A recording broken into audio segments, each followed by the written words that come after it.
como que o senhor lida com o sofrimento humano, que eu acredito que o senhor tenha vários pacientes em fase terminal, né? Principalmente com relação aí à espiritualidade do senhor, como é que o senhor conduz isso aí, pessoalmente? Quanto à espiritualidade, Débora, eu não trabalho essa parte mesmo de jeito nenhum, porque eu sou ateu desde criança. E brigo sempre pelo direito de ser ateu. Porque eu tenho respeito por todas as pessoas religiosas que têm essa espiritualidade ligada a Deus, etc. Eu respeito todas, de qualquer religião. Pode ser crente, pode ser católico, espírita, eu tenho total respeito verdadeiro mesmo. Porque eu sei que eu pertenço a talvez menos de 1% da população mundial. Agora, esse respeito que eu dedico aos outros, eu quero que dediquem a mim também. Eu também tenho o direito de dizer, olha, a crença religiosa não me atrai, eu não consigo acreditar.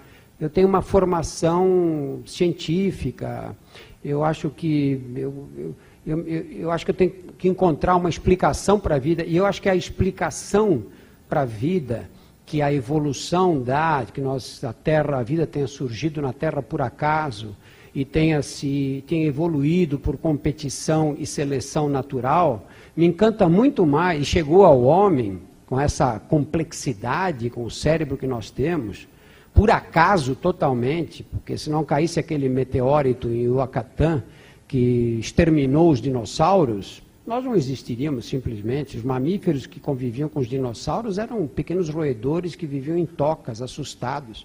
Não dá para um bicho do nosso tamanho sobreviver com dinossauros na vizinhança. Os dinossauros foram embora, azar deles, sorte nossa que pudemos aparecer. Eu acho tão mais maravilhosa essa concepção da vida como absolutamente natural do que a concepção da vida com um ser superior, com uma varinha mágica, que diz, agora aparece o homem, agora aparece a mulher. Mas eu acho que outros pensam o oposto de mim, encontram mais beleza do outro lado. Eu tenho total respeito. Eu acho que nós, ateus, começamos a sair dos armários hoje. Hoje temos coragem de dizer isso que eu estou dizendo. E os ateus, até hoje, as pessoas que não acreditavam, que não tinham essas crenças, eram tidas sempre como pessoas imorais, pessoas de mau caráter, pessoas fora do pensamento religioso, que era o único pensamento que enleva o homem. Não é verdade. O homem pode se levar com pensamentos que não tem nada de religioso. Drauzio, eu queria tocar num assunto mais polêmico da atualidade, né? Que é a questão da condenação da excomunhão e do aborto daquela criança de 9 anos. E, apesar de já saber sua posição, eu queria que você manifestasse. Muito obrigado, viu, Afonso? Olha, eu fiquei muito revoltado com essa história. Assim que saiu essa história, eu estava fora do Brasil, fiquei 4 ou 5 dias fora, quando eu saí estava estourando esse caso aí. Tinha estourado na véspera, acho. E eu li aquilo e falei, não é possível uma coisa dessas. Eu tenho uma coluna na Folha de São Paulo, na Folha Ilustrada, há muitos anos. É uma coluna quinzenal. Eu acho o seguinte, primeiro eu queria me parabenizar com os médicos que fizeram esse aborto. Por quê? Porque qual é a função da nossa profissão? Para que existe a medicina? A medicina existe para aliviar o sofrimento humano. Essa é a função da profissão. A profissão do Afonso existe para quê? Existe para promover a cultura, para a população. A profissão do advogado, para defender a lei. Cada profissão tem a sua finalidade. A nossa é para aliviar o sofrimento humano. Eu acho que o que esses rapazes e moças fizeram foi exatamente isso. Tentaram uma medida para aliviar o sofrimento humano dentro da lei brasileira. Nós temos um país que tem uma lei. A lei diz que, nesses casos, o abortamento está justificado. Eles aplicaram a lei, fizeram. O que aconteceu com eles? Foram excomungados pelo arcebispo de Olinda e Recife.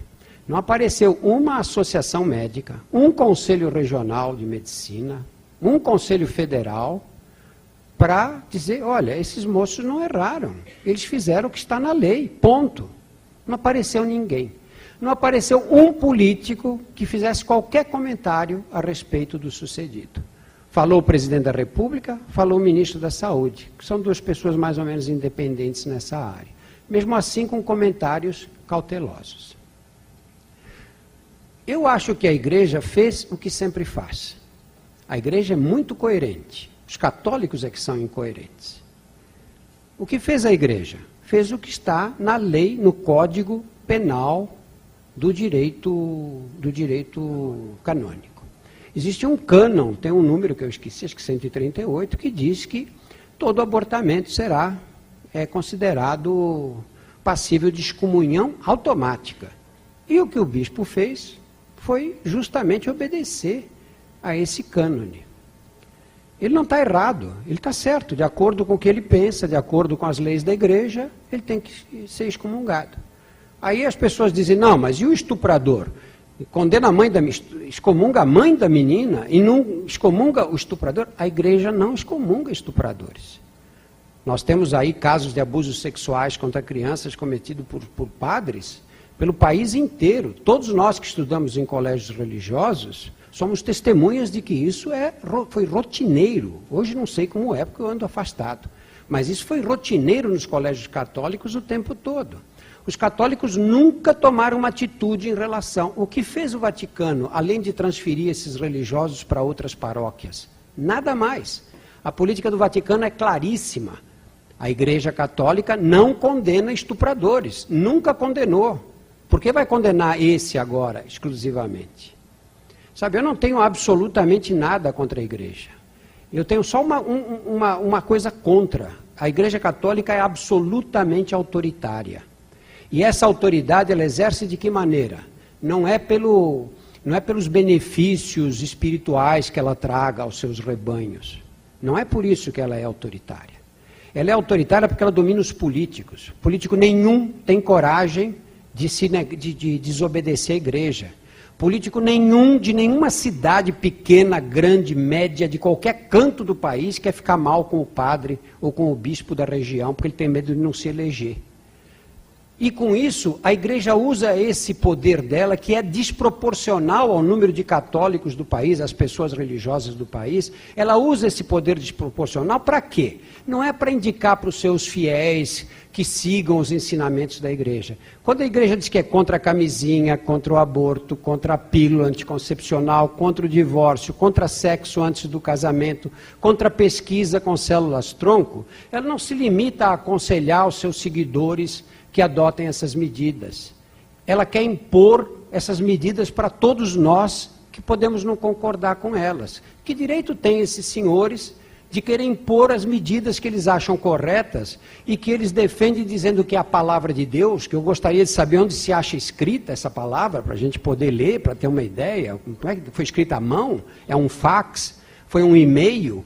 Como é que eles tiveram acesso à palavra de Deus para dizer que em nome dessa palavra toda a sociedade tem que obedecê-los? Nós vivemos numa sociedade que é leiga. E a sociedade tem direito de pensar coisas diferentes. Cada um tem direito de escolher a religião que quer. Ou tem direito até de não escolher nenhuma religião. Eles não têm direito de impor a vontade. Eu não vejo nada de estranho nesse acontecimento aí.